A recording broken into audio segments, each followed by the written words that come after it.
The Wind in the Willows by Kenneth Grahame. Chapter 1. The Riverbank. The mole had been working very hard all the morning, spring cleaning his little home, first with brooms, then with dusters, then on ladders and steps and chairs, with a brush and a pail of whitewash, till he had dust in his throat and eyes, and splashes of whitewash all over his black fur, and an aching back and weary arms. Spring was moving in the air above and in the earth below and around him, penetrating even his dark and lowly little house with its spirit of divine discontent and longing. It was small wonder then that he suddenly flung down his brush on the floor, said, "Bother," and "Oh, blow," and also "Hang spring cleaning," and bolted out of the house without even waiting to put on his coat. Something up above was calling him imperiously, and he made for the steep little tunnel which answered in his case to the gravelled carriage drive owned by animals whose residences are nearer to the sun and air.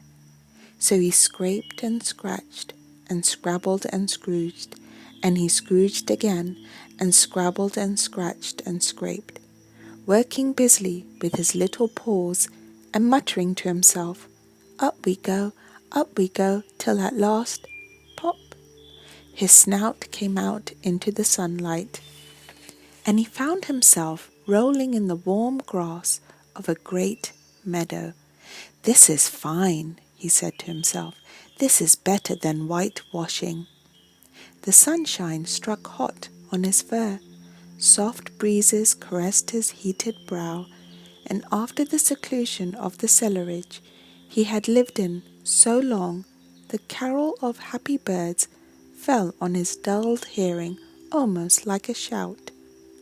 Jumping off all of his 4 legs at once, in the joy of living and the delight of spring without its cleaning, he pursued his way across the meadow till he reached the hedge on the further side. "Hold up," said an elderly rabbit at the gap. "Sixpence for the privilege of passing by the private road." He was bowled over in an instant by the impatient and contemptuous mole, who trotted along the side of the hedge, chaffing the other rabbits as they peeped hurriedly from their holes to see what the row was about. Onion sauce, he remarked jeeringly, and was gone before they could think of a thoroughly satisfactory reply. Then they all started grumbling at each other. "How stupid you are! Why didn't you tell him?" "Well, why didn't you say? You might have reminded him," and so on, in the usual way. But of course it was then much too late, as is always the case. It all seemed too good to be true. Hither and thither through the meadows he rambled busily, along the hedgerows, across the copses, finding everywhere birds building, flowers budding, leaves thrusting, everything happy and progressive and occupied. And instead of having an uneasy conscience pricking him and whispering, "Whitewash," he somehow could only feel how jolly it was to be the only idle dog among all these busy citizens. After all, the best part of a holiday is perhaps not so much to be resting yourself as to see all the other fellows busy working. He thought his happiness was complete when, as he meandered aimlessly along, suddenly he stood by the edge of a full-fed river. Never in his life had he seen a river before. This sleek, sinuous, full-bodied animal, chasing and chuckling, gripping things with a gurgle and leaving them with a laugh, to fling itself on fresh playmates that shook themselves free and were caught and held again. All was a shake and a shiver, glints and gleams and sparkles, rustle and swirl, chatter and bubble. The mole was bewitched, entranced, fascinated. By the side of the river he trotted as one trots, when very small, by the side of a man who holds one spellbound by exciting stories, and when tired at last, he sat on the bank while the river still chattered on to him. A babbling procession of the best stories in the world, sent from the heart of the earth, to be told at last to the insatiable sea. As he sat on the grass and looked across the river, a dark hole in the bank opposite, just above the water's edge, caught his eye, and dreamily he fell to considering what a nice snug dwelling place it would make for an animal with a few wants and fond of a bijou riverside residence, above flood level and remote from noise and dust. As he gazed, something bright and small seemed to twinkle down in the heart of it, vanished, then twinkled once more like a tiny star, but it could hardly be a star in such an unlikely situation, and it was too glittering and small for a glowworm.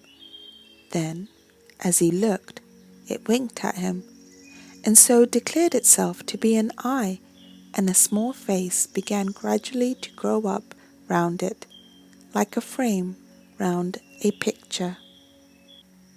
A brown little face with whiskers, a grave, round face with the same twinkle in its eye that had first attracted his notice, small neat ears, and thick silky hair. It was the water rat. Then the two animals stood and regarded each other cautiously. "Hello, mole," said the water rat. "Hello, rat," said the mole. "Would you like to come over?" inquired the rat presently. "Oh, it's all very well to talk," said the mole, rather pettishly, he being new to a river and riverside life and its ways.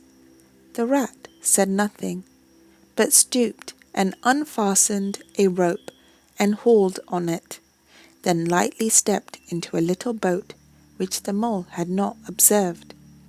It was painted blue outside and white within, and was just the size for two animals, and the mole's whole heart went out to it at once, even though he did not yet fully understand its uses. The rat scullied smartly across and made fast. Then he held up his forepaw as the mole stepped gingerly down. "Lean on that," he said. "Now then, step lively." And the mole, to his surprise and rapture, found himself actually seated in the stern of a real boat. "This has been a wonderful day," said he, as the rat shoved off and took to the sculls again. "Do you know, I've never been in a boat before in all my life." "What?" cried the rat, open-mouthed. "Never been in a... You never... Well, what have you been doing then?" "Is it so nice as all that?"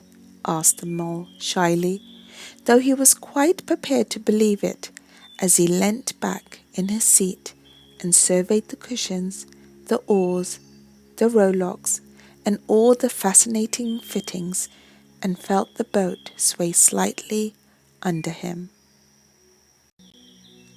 "Nice?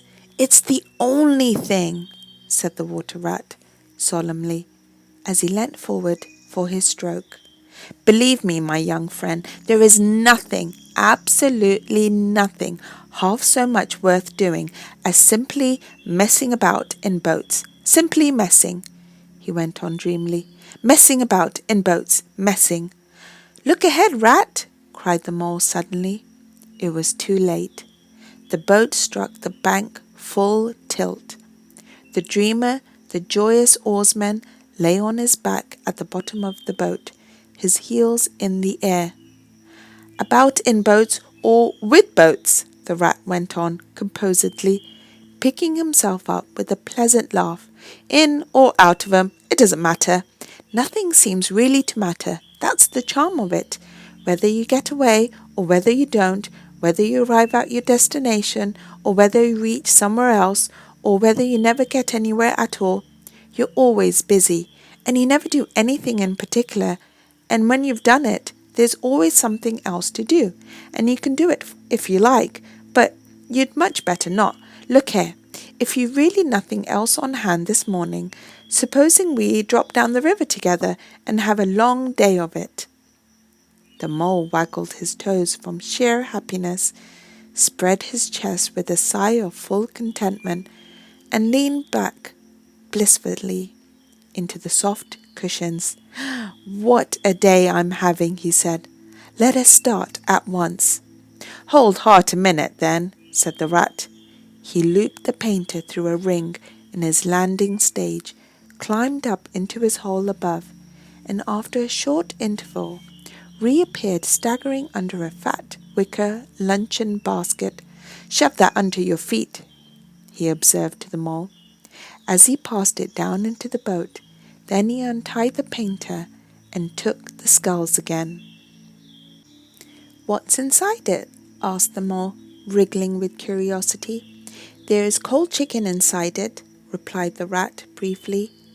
"Cold beef sandwiches with pickled gherkins, salad French rolls, watercress and butter sandwiches, and lemonade, ginger beer and soda water." "Oh, stop, stop," cried the mole in ecstasies. "This is too much." "Do you really think so?" inquired the rat seriously. "It's only what I always take on these little excursions, and the other animals are always telling me that I'm a mean beast and cut it very fine." The mole never heard a word he was saying, absorbed in the new life he was entering upon, intoxicated with the sparkle, the ripple, the scents, and the sounds and the sunlight. He trailed a paw in the water and dreamed long waking dreams. The water rat, like the good little fellow he was, scullied steadily on and forbore to disturb him. "I like your clothes awfully, old chap," he remarked, after some half an hour or so had passed. "I'm going to get a black velvet smoking suit myself some day, as soon as I can afford it." "I beg your pardon," said the mole, pulling himself together with an effort. "You must think me very rude, but all this is so new to me. So this is a river?" "The river," corrected the rat. "And you really live by the river? What a jolly life! By it and with it and on it and in it," said the rat. "It's brother and sister to me, and aunts and company and food and drink and naturally washing. It's my world, and I don't want any other. What it hasn't got is not worth having, and what it doesn't know is not worth knowing. Lord, the times we've had together, whether in winter or summer, spring or autumn, it's always got its fun and its excitements. When the floods are on in February, and my cellars and basement are brimming with drink, that's no good to me, and the brown water runs by my best bedroom window. Or again, when it all drops away and shows patches of mud that smells like plum cake, and the rushes and weed clog the channels, and I can potter about dry-shod over most of the bed of it, and find fresh food to eat, and things careless people have dropped out of boats." "But isn't it a bit dull at times?" the mole ventured to ask. "Just you and the river, and no one else to pass a word with?" "No one else to? Well, I mustn't be hard on you," said the rat with forbearance. "You're new to it, and of course you don't know. The bank is so crowded nowadays that many people are moving away altogether. Oh no, it isn't what it used to be at all. Otters, kingfishers, dabchicks, moorhens, all of them about all day long, and always wanting you to do something, as if a fellow had no business of his own to attend to." "What lies over there?" asked the mole, waving a paw towards a background of woodland that darkly framed the water meadows on one side of the river. That? Oh, that's just the wild wood, said the rat shortly. We don't go there very much, we riverbankers. Aren't they very nice people in there? Said the mole, a trifle nervously. Well, replied the rat, let me see. The squirrels are all right, and the rabbits, some of 'em, but rabbits are a mixed lot. And then there's Badger, of course. He lives right in the heart of it. Wouldn't live anywhere else either, if you paid him to do it.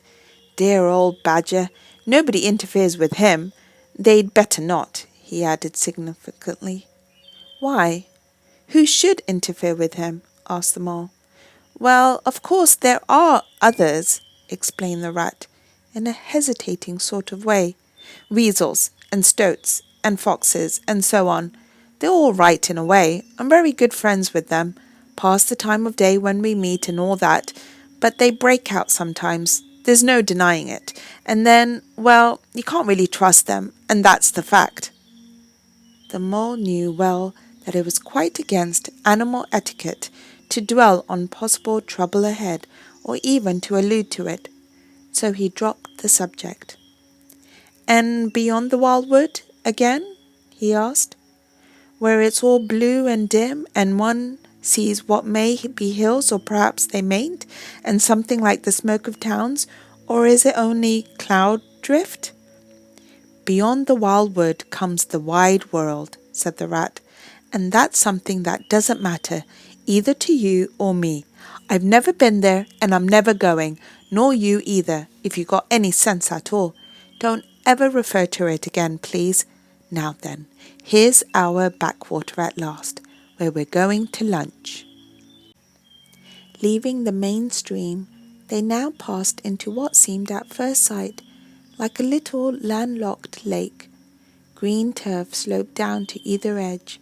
Brown snaky tree roots gleamed below the surface of the quiet water, while ahead of them the silvery shoulder and foamy tumble of a weir, arm in arm with the restless dripping mill wheel that held up in its turn a grey gabbled mill house, filled the air with a soothing murmur of sound, dull and smothery, yet with little clear voices speaking up cheerfully out of it at intervals. It was so very beautiful that the mole could only hold up both forepaws and gasp, "Oh my, oh my, oh my." The rat brought that boat alongside the bank, made her fast, helped the still awkward mole safely ashore, and swung out the luncheon basket.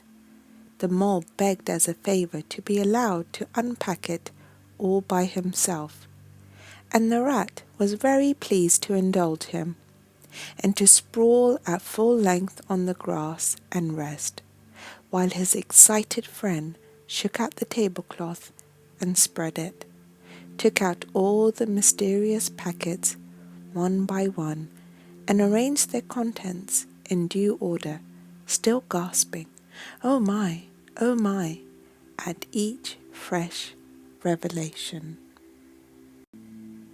When all was ready, the rat said, "Now, pitch in, old fellow," and the mole was indeed very glad to obey, for he had started his spring cleaning at a very early hour that morning, as people will do, and had not paused for a bite or sup, and he had been through a very great deal since that distant time which now seems so many days ago. "What are you looking at?" said the rat presently, when the edge of their hunger was somewhat dulled, and the mole's eyes were able to wander off the tablecloth a little. "I am looking," said the mole, "at a streak of bubbles that I see travelling along the surface of the water. That is a thing that strikes me as funny." "Bubbles? Oh ho," said the rat, and chirruped cheerily in an inviting sort of way. A broad, glistening muzzle showed itself above the edge of the bank, and the otter hauled himself out and shook the water from his coat. "Greedy beggars," he observed, making for the provender. "Why didn't you invite me, Ratty?" "This was an impromptu affair," explained the rat. "By the way, my friend, Mr. Mole." "Proud, I'm sure," said the otter, and the two animals were friends forthwith. "Such a rumpus everywhere," continued the otter. "All the world seems out on the river today. I came up this backwater to try and get a moment's peace, and then stumble upon you fellows. At least, I beg pardon, I don't exactly mean that, you know." There was a rustle behind them, proceeding from a hedge wherein last year's leaves still clung thick, and a stripy head with high shoulders behind it peered forth on them. "Come on, old badger," shouted the rat. The badger trotted forward a pace or two, then grunted, company," and turned his back and disappeared from view. "That's just the sort of fellow he is," observed the disappointed rat. "Simply hates society. Now, we shan't see any more of him today. Well, tell us, who's out on the river?" "Toad's out for one," replied the otter, "in his brand new wager boat. New togs, new everything." The two animals looked at each other and laughed. "Once it was nothing but sailing," said the rat. "Then he tired of that and took to punting. Nothing would please him but to punt all day and every day. And a nice mess he made of it. Last year it was houseboating, and we all had to go and stay with him in his houseboat and pretend we liked it. He was going to spend the rest of his life in a houseboat. It's all the same. Whatever he takes up, he gets tired of it and starts on something fresh." "Such a good fellow, too," remarked the otter reflectively, "but no stability, especially in a boat." From where they sat, they could get a glimpse of the main stream across the island that separated them, and just then a wager boat flashed into view. The rower, a short, stout figure, splashing badly and rolling a good deal, but working his hardest. The rat stood up and hailed him, but Toad, for it was he, shook his head and settled sternly to his work. "He'll be out of the boat in a minute if he rolls like that," said the rat, sitting down again. "Of course he will," chuckled the otter. "Did I ever tell you that good story about Toad and the lock keeper? It happened this way. Toad—" An errant mayfly swerved unsteadily athwart the current in the intoxicated fashion affected by young bloods of mayflies seeing life. A swirl of water and a clop, and the mayfly was visible no more. Neither was the otter. The mole looked down. The voice was still in his ears, but the turf whereon he had sprawled was clearly vacant. Not an otter to be seen as far as the distant horizon. But again there was a streak of bubbles on the surface of the river. The rat hummed a tune, and the mole recollected that animal etiquette forbade any sort of comment on the sudden disappearance of one's friends at any moment, for any reason or no reason whatever. "Well, well," said the rat, "I suppose we ought to be moving. I wonder which of us had better pack the luncheon basket." He did not speak as if he was frightfully eager for the treat. "Oh, please, let me," said the mole. So of course the rat let him. Packing the basket was not quite such pleasant work as unpacking the basket. It never is. But the mole was bent on enjoying everything. And although just when he had got the basket packed and strapped up rightly, he saw a plate staring up at him from the grass, and when the job had been done again, the rat pointed out a fork which anybody ought to have seen, and last of all, behold, the mustard pot, which he had been sitting on without knowing it. Still, somehow, the thing got finished at last, without much loss of temper. The afternoon sun was getting low as the rat scullied gently homewards in a dreamy mood, murmuring poetry things over to himself, and not paying much attention to Mole. But the Mole was very full of lunch, and self-satisfaction, and pride, and already quite at home in a boat, so he thought, and was getting a bit restless besides. And presently he said, "Ratty, please, I want to row now." The rat shook his head with a smile. "Not yet, my young friend," he said. "Wait till you've had a few lessons. It's not so easy as it looks." The Mole was quiet for a minute or two, but he began to feel more and more jealous of Rat, sculling so strongly and so easily along, and his pride began to whisper that he could do it every bit as well.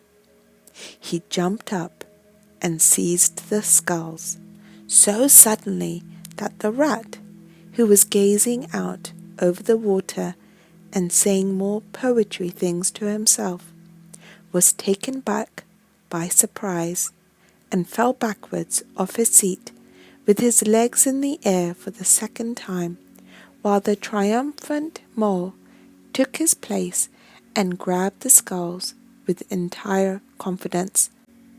"Stop it, you silly Billy!" cried the rat from the bottom of the boat. "You can't do it. You'll have us over." The Mole flung his sculls back with a flourish and made a great dig at the water. He missed the surface altogether. His legs flew up above his head, and he found himself lying on the top of the prostrate rat, greatly alarmed.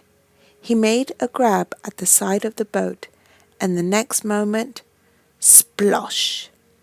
Over went the boat, and he found himself struggling in the river. Oh my, how cold the water was, and how very wet it felt! How it sang in his ears as he went down, down, down! How bright and welcome the sun looked as he rose to the surface, coughing and spluttering! How black was his despair when he felt himself sinking again! Then a firm paw gripped him by the back of his neck. It was the rat, and he was evidently laughing. The Mole could feel him laughing, right down his arm and through his paw, and so into his, the Mole's, neck. The rat got hold of a scull and shoved it under the Mole's arm. Then he did the same by the other side of him, and, swimming behind, propelled the helpless animal to shore, hauled him out, and set him down on the bank, a squashy, pulpy lump of misery. When the rat had dried him down a bit and wrung some of the wet out of him, he said, "Now then, old fellow, trot up and down the towing path as hard as you can till you're warm and dry again, while I dive for the luncheon basket." So the dismal Mole, wet without and ashamed within, trotted about till he was fairly dry, while the rat plunged into the water again, recovered the boat, righted her, and made her fast, fetched his floating property to shore by degrees, and finally dived successfully for the luncheon basket, and struggled to land with it. When all was ready for a start once more, The mole, limp and dejected, took his seat in the stern of the boat, and as they set off, he said in a low voice, broken with emotion, "Ratty, my generous friend, I am very sorry indeed for my foolish and ungrateful conduct. My heart quite fails me when I think how I might have lost that beautiful luncheon basket. Indeed, I have been a complete fool, and I know it. Will you overlook it this once and forgive me, and let things go on as before?" "That's all right, bless you," responded the rat cheerily. "What's a little wet to a water rat? I'm more in the water than out of it most days. Don't you think any more about it. And look here, I really think you had better come and stop with me for a little time. It's very plain and rough, you know, not like Toad's house at all, but you haven't seen that yet. Still, I can make you comfortable, and I'll teach you to row and to swim, and you'll soon be as handy on the water as any of us." The mole was so touched by his kind manner of speaking that he could find no voice to answer him, and he had to brush away a tear or two with the back of his paw. But the rat kindly looked in another direction, and presently the mole's spirits revived again, and he was even able to give some straight back talk to a couple of moorhens who were sniggering to each other about his bed-wrangled appearance. When they got home, the rat made a bright fire in the parlour, and planted the mole in an armchair in front of it, having fetched down a dressing-gown and slippers for him, and told him river stories till supper-time. Very thrilling stories they were too, to an earth-dwelling animal like mole. Stories about weirs and sudden floods and leaping pike and steamers that flung hard bottles. At least bottles were certainly flung and from steamers, so presumably by them, and about herons, and how particular they were whom they spoke to, and about adventures, down drains, and night fishings with otter, or excursions far afield with badger. Supper was a most cheerful meal, but very shortly afterwards a terribly sleepy mole had to be escorted upstairs by his considerate host to the best bedroom, where he soon laid his head on his pillow in great peace and contentment, knowing that his new-found friend, the river, was lapping the sill of his window. This day was only the first of many similar ones for the emancipated mole, each of them longer and full of interest, as the ripening summer moved onward. He learnt to swim and to row, and entered into the joy of running water, and with his ear to the reed stems he caught, at intervals, something of what the wind went whispering so constantly among them.